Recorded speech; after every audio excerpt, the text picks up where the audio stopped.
Anansi was an old man who lived in a small village of Africa. He was a glutton and loved to eat. He never missed a chance to enjoy a feast. Read the story and learn how he became a spider in the end. Once upon a time, there lived an old man in a small village in Africa. Actually, there were two villages, the upper village and the lower village, adjacent to each other, and old Anansi didn't know to which one he belonged. Anansi was an easy-go type of man. The only thing he loved to do was eating whatever he could lay his hand on. He would run from one village to the other to eat their food, but he would always join in their songs and dances and merry-making too. He was a trickster. That was the way he was. One day, Anansi was in a great fix. There was a grand feast in the upper village, and on the same day, there was also a feast in the lower village.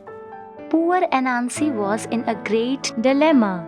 He did not want to miss either of the feasts and wanted to have his share in both. What shall I do? Anansi asked himself. A man cannot be in two places at the same time. It's too bad I am in such a fix. He thought, and he brooded and brooded. At last, a plan came to his mind. He called out to his two sons, Intikuma and Quicketsin. At once, they came running. Yes, father, they said. Did you call us? Listen, said Anansi. I am in a fix. However, I can solve it myself if I get a little help from you. Both the sons loved their father, so they gladly agreed to do whatever they could do to help their father. And then Anansi told his sons about his plan. I will go to the place where they will serve the food first. After I have eaten there, I will go to the other place. Am I not clever? He asked his sons. But how will you know where they will serve the food first, father? Asked both his sons. Just wait and see, Anansi said with a sly wink. Just wait and see. Anansi said, bring me a long, strong rope. The obedient boys brought him the rope. Anansi tied one end of each rope around his waist. Now, Intikuma, my son, he said, turning to one of his sons, take the other end of the rope in your hand.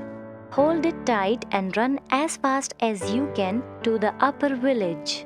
As soon as the feast begins, give the rope in your hand a tug. I will come at once and eat there. Then giving the other end of the rope to another son, he said, go to the lower village and do what I have asked Intikuma to do. Intikuma and Quickson agreed to do what their father had said.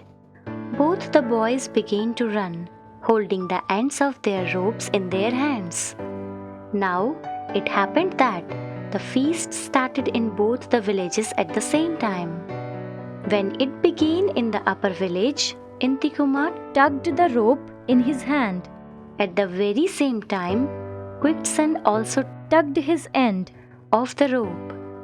Both the boys pulled. However, Anansi couldn't run either way because as they pulled, the rope tightened around his waist.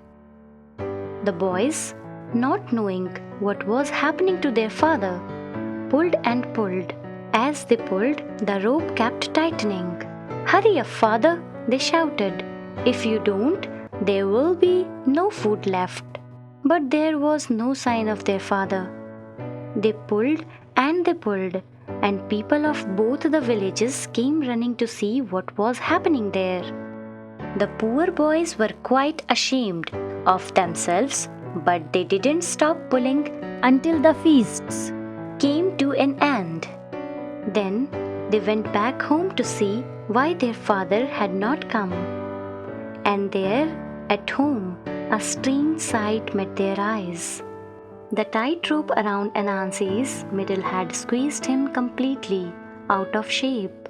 The middle of his body, where the rope had tightened, was thin as a reed, but above and below the waist, he had puffed out like a balloon. The sad truth was greedy. Anansi had turned into a spider.